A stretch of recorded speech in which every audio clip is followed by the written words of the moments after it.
Hello students, welcome back to the 8th session of circles.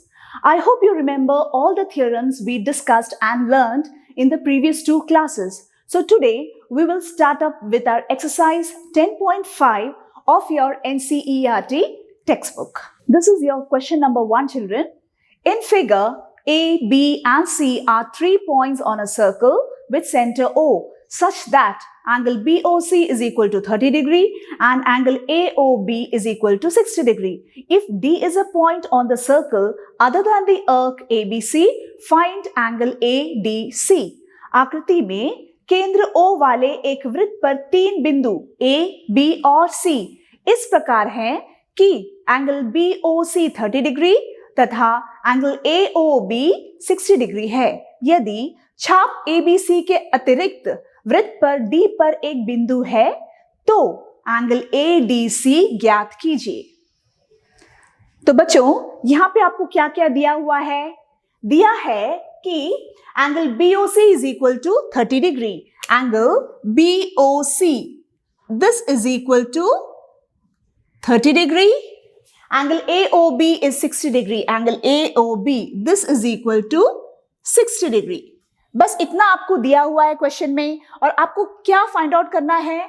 आपको ज्ञात करना है एंगल ADC, एंगल ADC। ये कोण आपको ज्ञात करना है, ठीक है? This question is very easy children. अब देखिए जो आपको फाइंड करना है वो क्या है, वो कहां पर है? आपके वृत्त पर है। You can see that this is an inscribed angle. This ये क्या है? उत्कीर्ण कोण है।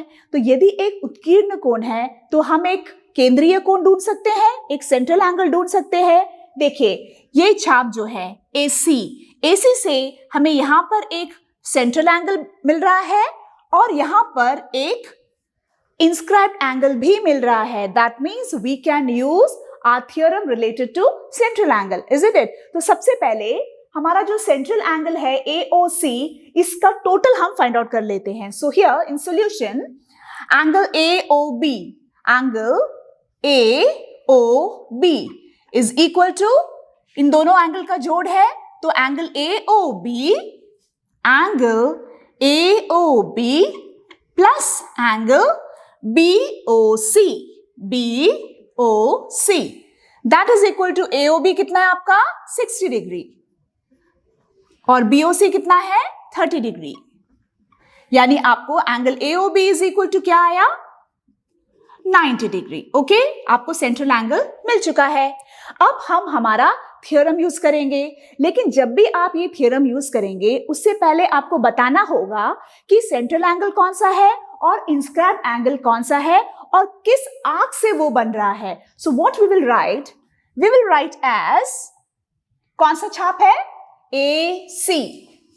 छाप AC या arc AC subtends central angle AOC। Central angle बन रहा है आपका AOC एंड इंस्क्राइब्ड एंगल, कौन सा एंगल है आपका? Inscribed ADC, angle ADC। तो आपके केंद्रीय कोण और आपके उत्कीर्ण कोण आपको मिल चुका है। अब हम हमारा थ्योरम यूज करेंगे। हमारा थ्योरम क्या है? Central angle is double the inscribed angle. तो हम कैसे लिखेंगे? इंप्लाइज एंगल AOC, यानी कि central angle is double the inscribed angle, right? और थ्योरम में लिखेंगे सिंस सेंट्रल, शॉर्ट में लिख लेती हूं मैं, angle is double the inscribed angle. Okay children, now implies हमें ये फाइंड आउट करना है angle ADC। Angle ADC is, ये 2 जब यहां जाएगा, half of angle AOC। Children जब हम ये थ्योरम यूज करते हैं, आप ये थ्योरम भी यूज कर सकते हैं, आप ये थ्योरम डायरेक्टली भी यूज कर सकते हैं, क्योंकि मैंने आपको बताया था इसी थ्योरम को हम कैसे बोल सकते हैं? the inscribed angle is half the central angle. उत्कीर्ण कोण केंद्रीय कोण का आधा होता है, तो हम ये भी डायरेक्टली लिख सकते हैं. ठीक, वो मैं आपको अगले समय करके बताऊंगी. Now here implies angle ADC is equal to half into what is the value of angle AOC? central angle का वैल्यू क्या है आपका AOC का? That is your 90 degree. तो यहां पर आप लिखेंगे 90 degree, कटिंग कीजिए, that is equal to 45, which implies angle ADC is equal to 45 degree. That's your answer. This was very easy children. I hope it is clear also. चलिए अब हम बढ़ते हैं हमारे क्वेश्चन नंबर 2 की ओर. Look at question number 2 children. A chord of a circle is equal to the radius of the circle. Find the angle subtended by the chord at a point on the minor arc and also at a point on the major arc. किसी वृत्त की एक जीवा वृत्त की त्रिज्या के बराबर है. जीवा द्वारा लघुचाप के किसी बिंदु पर अंतरित कोण ज्ञात कीजिए तथा दीर्घ छाप के किसी बिंदु पर भी अंतरित कोण ज्ञात कीजिए. So children, here the diagram is not given to you. So based on the question, you have to draw a figure. So it's very clear that you need a chord in a circle, right? So first we'll draw a circle with center O, and we will draw a chord AB. Okay? So what is given the question? That the chord of a circle is equal to the radius. जब radius equal होता है, चलिए हम पहले join कर लेते हैं radius को. दिस इज योर रेडियस, है ना, ये आपका रेडियस है और ये भी आपका रेडियस है, इसे भी हम ज्वाइन कर लेते हैं. तो whenever it's given that the chord and the radius is equal, we can use the concept of equilateral triangle. जब भी आपका जीवा और आपकी त्रिज्याएं बराबर होते हैं, जब वैसा दिया हुआ है, तब आप यूज कर सकते हैं समबाहु त्रिभुज का concept. Okay, so this has become an equilateral triangle now, right? Okay, अगला क्या दिया आपका क्वेश्चन में, आपको क्या फाइंड करना है? आप देख सकते हैं this chord is dividing the circle into 2 segments. This is your major segment and this is your minor segment, है ना. ये आपका दीर्घ वृत्तखंड है और ये आपका लघु वृत्तखंड है. तो इन दोनों एरियाज में, सेगमेंट्स में आपको एक एक कोण बनाने हैं. For here I am making one angle over here, let this be D, and यहां पर भी मैं आपको बना रही हूं एक angle, let this be C. Okay, so you have to find the measure of the angles formed in the minor segment and in the major segment. यानी कि आपको ADB और ACB का मान ज्ञात करना है. ठीक, so I've written here to find ACB and angle ADB. ठीक, so as I told you, whenever the chord and radius is equal, we should use the concept of an equilateral triangle. In an equilateral triangle, each angle is 60 degree. यानी कि आपको यहाँ पे क्या मिलेगा? You will get that it is 60 degree, right children? और ये अगर 60 डिग्री है, सेंट्रल एंगल अगर आपका 60 डिग्री है, तो इंस्क्राइब्ड एंगल क्या हो जाएगा? यानी कि ये क्या हो जाएगा? उसका आधा. So this is how we have to start our answering. Okay children, तो सबसे पहले क्योंकि ये दोनों आपस में इक्वल है, तो हम लिखेंगे since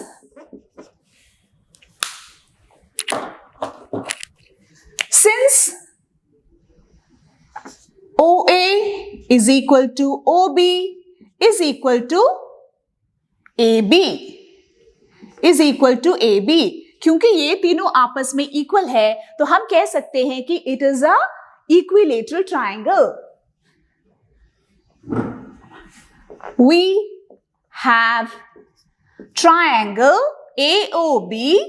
AOB is an equilateral triangle. Okay, ये इक्विलेटरल ट्रायंगल बन चुका है. यानी आपको हर कोण कितना, ये भी 60, ये भी 60, और हमें ये चाहिए तो ये भी आपका मिल गया 60. तो will write implies angle AOB. AOB is equal to 60 degree. और इसका रीजन हम क्या लिखेंगे? Since each angle of an equilateral triangle is 60 degree. Okay children, first part आपका हो चुका है, आपको एक सेंट्रल एंगल मिल चुका है। अब देखिए, क्योंकि ये सेंट्रल एंगल है, आपके इसी सेगमेंट में आपका सेंट्रल भी है और यहां पर एक इंस्क्राइब्ड एंगल भी है, तो पहले हम बता देते हैं कि सेंट्रल एंगल कौन सा है और इंस्क्राइब्ड एंगल कौन सा है। तो हम इसे कैसे लिखेंगे? कौन सा छाप है आपका? A B. Arc A B subtends central angle, आपका सेंट्रल एंगल कौन सा है? A O B, A O B and inscribed angle ADB, ADB। Hindi medium के बच्चे कैसे लिखेंगे? छाप AB, केंद्रीय कोण AOB और उत्कीर्ण कोण ADB अंतरित करते हैं या करता है। ओके चिल्ड्रन, अब हम अपना थ्योरम यूज करेंगे और जैसे मैंने कहा था, हम उसे डिफरेंट वे में भी प्रेजेंट कर सकते हैं। हम अभी सीधा लिखने जा रहे हैं हाफ वाला property, that is angle a implies angle ADB, यानी कि उत्कीर्ण कोण is equal to half of central angle, यानी कि AOB। आप ऐसे भी लिख सकते हैं डायरेक्टली हमारा थ्योरम, लेकिन जब आप ब्रैकेट में लिखेंगे तो आप क्या लिखेंगे? You will write since inscribed angle is half the central angle। You आप लिखेंगे, जब आप ये थ्योरम यूज करेंगे तो आप ये लिखेंगे, otherwise you will use the other theorem. Okay children, this is equal to implies angle ADB is equal to half into आपका सेंट्रल एंगल कितना है यहां पर? 60 डिग्री। जब इसे हम कैंसिल करते हैं, you are getting angle ADB as 30 degree. Okay children, so you got one angle, right.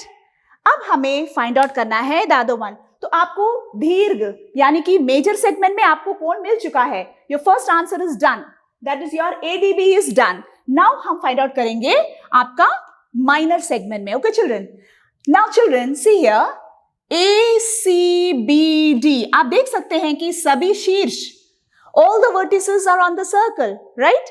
If they are on the circle, then this is a cyclic quadrilateral। और यदि ये एक cyclic quadrilateral है, चक्रीय चतुर्भुज है, तो हम कौन सा प्रॉपर्टी यूज कर सकते हैं, कौन सा थ्योरम यूज कर सकते हैं कि the sum of the opposite angles of a cyclic quadrilateral is 180 degree। Okay children, तो सबसे पहले हम लिखते हैं ACBD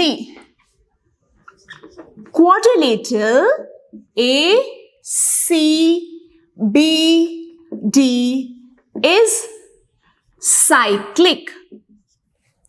Okay, quadrilateral ACBD is cyclic, which implies हम डायरेक्टली लिखेंगे एंगल, कौन सा एंगल है ये, यानी कि ADB प्लस एंगल, उसका ऑपोजिट वाला कौन सा है? ACB। Angle ACB is equal to 180 degree, है ना। और अब ब्रैकेट में क्या लिखेंगे? Opposite angles of a cyclic quadrilateral. Opposite angles of a cyclic quadrilateral 180 होता है, तो आपको केवल रीजन लिखना काफी होगा, ठीक।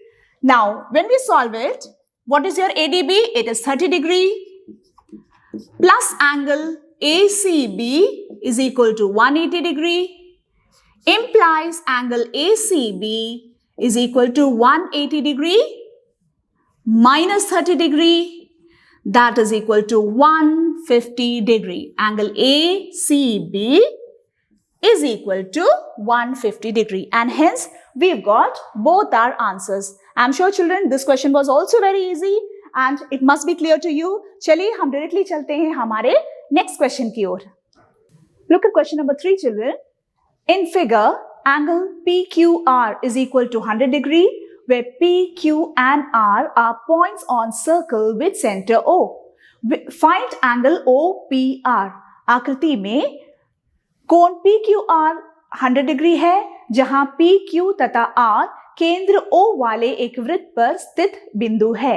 एंगल OPR ज्ञात कीजिए. तो बच्चों यहां पे आपको क्वेश्चन में क्या क्या दिया हुआ है कि एंगल PQR आपका 100 डिग्री है. एंगल PQR ये जो कोण है आपका 100 डिग्री है, ठीक, और कुछ भी नहीं दिया है. और आपको फाइंड करना है OPR. OPR ये एंगल आपको फाइंड करना है, ठीक. तो आप देख सकते हैं कि दिस इज अ ट्राइंगल, है ना.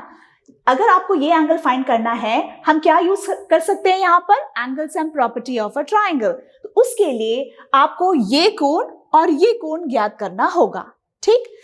क्योंकि यहाँ पर 100 डिग्री दिया हुआ है चिल्ड्रन, क्या this is an inscribed angle, उत्कीर्ण कोण है, क्योंकि आपके वृत्त पर है ये, तो ये एंगल जो है आपका इंस्क्राइब्ड एंगल है. तो इसका सेंट्रल एंगल कहां पर है, इसी पॉइंट से, इसी छाप से आपका केंद्र पर बन रहा है ये जो कोण है ये आपका सेंट्रल एंगल है. लेकिन आपको यहां पे कुछ डिफरेंस दिखाई दे रहा होगा.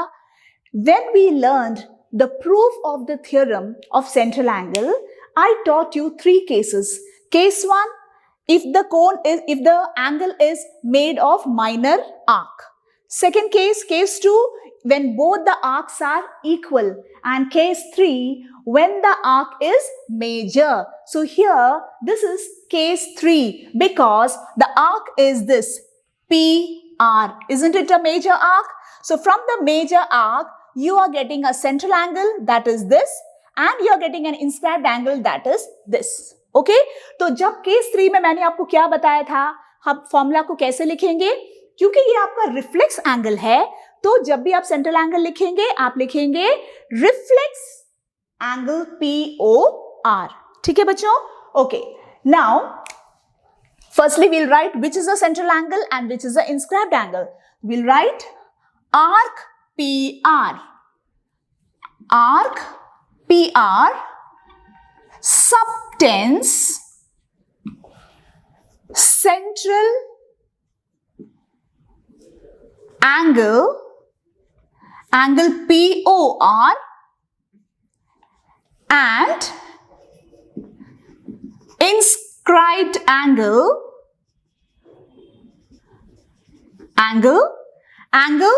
POR. PQR. PR is the central angle and PQR is the inscribed angle. ये आपके क्या है, केंद्रीय कोण है और ये आपका उत्कीर्ण कोण है, ठीक. अब जब हम इसका फॉर्मूला लिखेंगे based on our theorem, what shall we write? We will write it as implies, क्या कहा था मैंने, reflex, प्रतिवर्ती, reflex POR, reflex angle POR is equal to double angle inscribed PQR.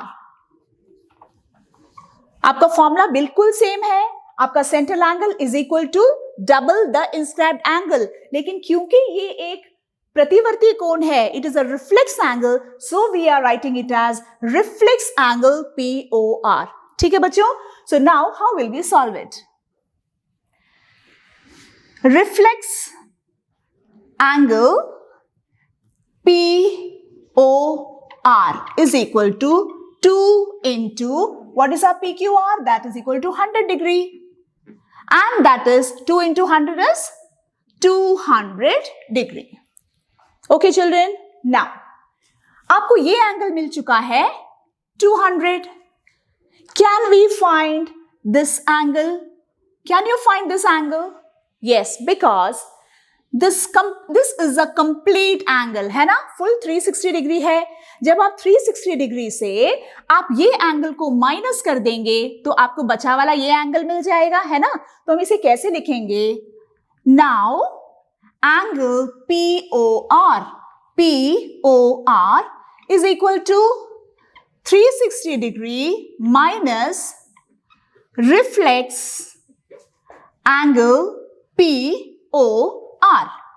That is equal to 360 degree minus आपका reflex angle POR कितना है 200, हमने अभी भी कैलकुलेट किया है. That is equal to 200 degree and that is equal to angle POR आपको कितना मिल गया 360 minus 200, that is equal to 160 degree. Okay, fine. Now यहां पर इस ट्राइंगल में आपको ये एंगल भी मिल चुका है, right? अब हम ये ट्राइंगल लेते हैं, that is in triangle POR. POR. इस ट्राइंगल में आप देख सकते हैं कि OP और OR ये क्या है, आपके रेडियस है. They are the radius of the circle and they are equal to each other.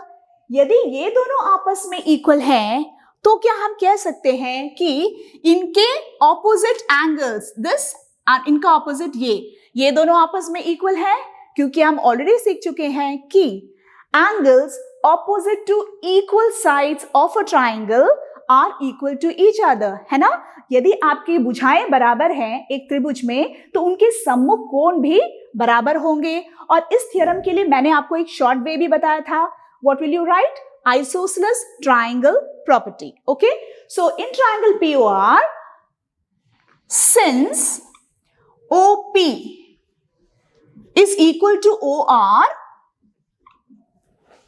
we have, दोनों एंगल्स इक्वल होंगे, यानी कि OPR is equal to angle ORP. और रीजन क्या है? सिंस और या bye isosceles triangle property.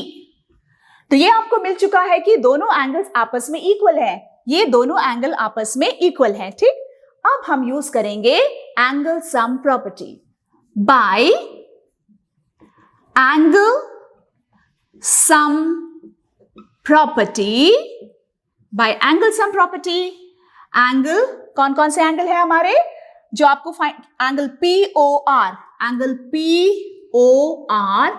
Plus angle, ये एंगल यानी कि OPR plus angle, this angle, that is your ORP is equal to 180 degree. Angle sum property हमने apply कर दिया. अब हम वैल्यू को सब्स्टिट्यूट करेंगे. आपका POR कितना आया था आपका 160 degree plus angle OPR plus, अब ये दोनों तो आपस में इक्वल है ना, ये दोनों आपस में इक्वल है, तो हम इसकी जगह पर ये लिख सकते हैं. So we'll write angle OPR again. What is OPR plus OPR? 2. 2 times angle OPR is equal to 180 degree. When this 160 comes that side, it is minus 160 degree. That is equal to 180 minus 160 is 20 degree. Which implies angle OPR is equal to 20 degree. This 2 will come down and hence you have 10 degree. That is your answer. Angle OPR आपको कितना मिला? 10 degree मिला. ठीक है बच्चों, तो एक बार मैं फिर आपको बता देती हूं कि कैसा करना है. Now children, here it's given angle PQR as 100 degree. Okay, we have to find the value of OPR, यानी कि ये एंगल आपको फाइंड करना है. ठीक, now we can see ये जो आपका आर्क है PR, this is a major arc, ये आपका दीर्घ छाप है. तो ये आपका केस 3 है हमारा थ्योरम का. ओके, तो जब आप इसका थ्योरम लिखेंगे, आप लिखेंगे रिफ्लेक्स एंगल POR, क्योंकि ये एक रिफ्लेक्स एंगल है, सेंट्रल एंगल, तो आप लिखेंगे reflex angle POR is double inscribed angle यानी कि PQR. तो PQR तो हमारा 100 डिग्री है, तो हमें रिफ्लेक्स मिल गया, दैट इज 200 डिग्री, राइट. उसके बाद हमने फाइंड आउट किया ये अंदर का एंगल, और वो कैसे फाइंड करेंगे? पूरा आपका 360 है जो कि कंप्लीट एंगल है, उससे हमने माइनस किया रिफ्लेक्स एंगल, तो आपको ये अंदर वाला एंगल मिल गया, राइट? उसके अलावा हमने क्या किया, ये ट्राइंगल में ये दोनों आपस में इक्वल है। क्यों? बिकॉज दे आर, ये दोनों क्यों इक्वल है? क्योंकि वे हैं रेडियाई। ओके बच्चों, क्योंकि ये दोनों आपस में इक्वल हैं तो उनके ऑपोजिट एंगल्स भी इक्वल होंगे by isosceles triangle property. Okay बच्चों, तो हमें मिल गया कि ये दोनों एंगल आपस में इक्वल है ना? ये देखिए दोनों आपस में इक्वल है। फिर हमने एंगल सम प्रॉपर्टी यूज किया जिसमें हमें एंगल आपका वैल्यू मिला OPR is equal to 10 degree. Okay बच्चों, now let's move on to our next question. In figure, angle ABC is 69 degree, angle ACB is 31 degree. Find angle BDC. आकृति में कोण ABC 69 degree और कोण ACB 31 degree है, तो angle BDC ज्ञात कीजिए। तो बच्चों यहां पे आपको क्या क्या दिया है? यहां पे दिया है कि ABC 69 डिग्री है, एंगल ABC यानी कि this is your 69 degree, and ACB this angle is 31 degree. Okay, this much is given to you. What you have to find? BDC. You have to find the value of BDC. This you have to find. Okay बच्चों, now the easiest method is you can see a triangle over here ABC, है ना? इस triangle में you know two angles. आपको ये angle B भी पता है और एंगल C भी पता है, तो आप इजीली फाइंड आउट कर सकते हैं एंगल A, है ना? एंगल A आपको मिल गया तो हम कह सकते हैं कि एंगल D भी उसके बराबर है। क्यों? Because you can see that इस सेगमेंट में आपको दो कोण बना हुआ है and angles in the same segment are equal. So very easily you can get the answer children. तो चलिए शुरू करते हैं। In triangle ABC, in triangle ABC by angle sum property, क्या लिखेंगे हम? एंगल, इस एंगल का नाम angle ABC, angle ABC plus angle, इस एंगल का नाम क्या है? BCA प्लस एंगल, इस एंगल यानी कि BAC, angle BAC is equal to 180 degree, है ना? Now what is your ABC? आपका है 69 degree plus this is your 31 degree plus angle BAC is equal to 180 degree. ठीक? What is 69 plus 31? Implies angle BAC is equal to 180 degree minus, जब इन दोनों को add करके यहां पे लेके आते हैं तो कितना आएगा? 100 degree. Okay? Which implies angle BAC is equal to 80 degree. Okay बच्चों, आपको मिल चुका है दिस एंगल। ठीक, अब हम कह सकते हैं कि ये दोनों एंगल्स आपस में इक्वल हैं। Therefore, angle BAC is equal to angle BDC. Angle BDC is equal to 80 degree. What is the reason? Angles in the same segment are equal, है ना? दोनों आपस में इक्वल हो गए यानी हमारा आंसर मिल गया, which implies angle BDC is equal to 80 degree, and that's your answer. ये तो बहुत ही easy था बच्चों। So children, today we completed 4 questions of our exercise 10.5, and we'll catch with the next set of questions in the next class. Till then, keep learning.